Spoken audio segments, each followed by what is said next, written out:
তুফান বাংলা ইন্ডাস্ট্রিকে একটা অন্য উচ্চতায় নিয়ে গেছে। আমার সিনেমার সঙ্গে আমি কম্প্যারিজনে যেতেই চাই। তুফান not only for Shakib Khan, Shakib ভাই, এবং even not only for Raihan Rafi. এটা হচ্ছে আমাদের ইন্ডাস্ট্রির জন্য একটা স্পেশাল।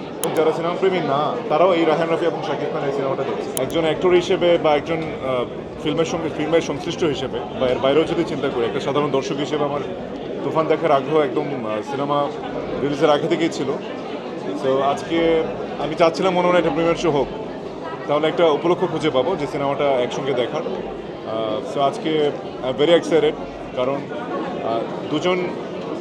দুজন বিগ, একজন আমাদের superstar Shakib Khan, at the same time superstar director Rafi. So এটা একটা বিগ কম্বিনেশন। এই কম্বিনেশনটা আসলে এখনও পর্যন্ত মার্কেটে যে আওয়াজ তুলেছে, একজন সিনেমার অ্যাক্টর হিসেবে আই এম ফিলিং প্রাউড। কারণ বাংলা সিনেমাকে এই সিনেমাটা একটা অনন্য উচ্চতায় নিয়ে গেছে, এবং শুধুমাত্র বাংলাদেশ নয়, পুরো বিশ্বের বুকে বাংলা সিনেমার উচ্চতাকে অন্যভাবে প্রমাণ করেছে। So I am feeling so excited.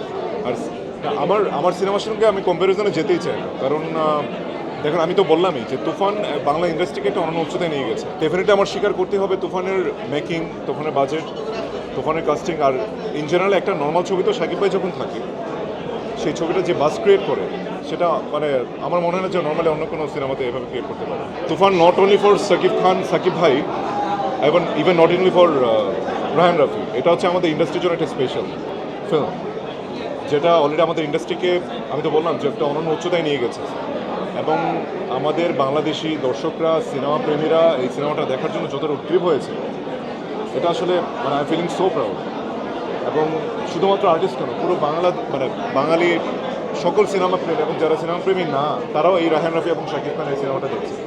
So দেখছে, আমি একজন সিনেমা প্রেমী, আমি সিনেমাকে যেমন ভালোবাসি, আমার সিনেমাকে এর চেয়েও বেশি ভালোবাসি।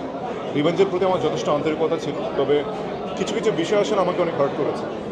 অ্যাজ এ অ্যাক্টর আমি সবসময়, দেখুন, আমি as a junior I have huge responsibility to respect the seniors.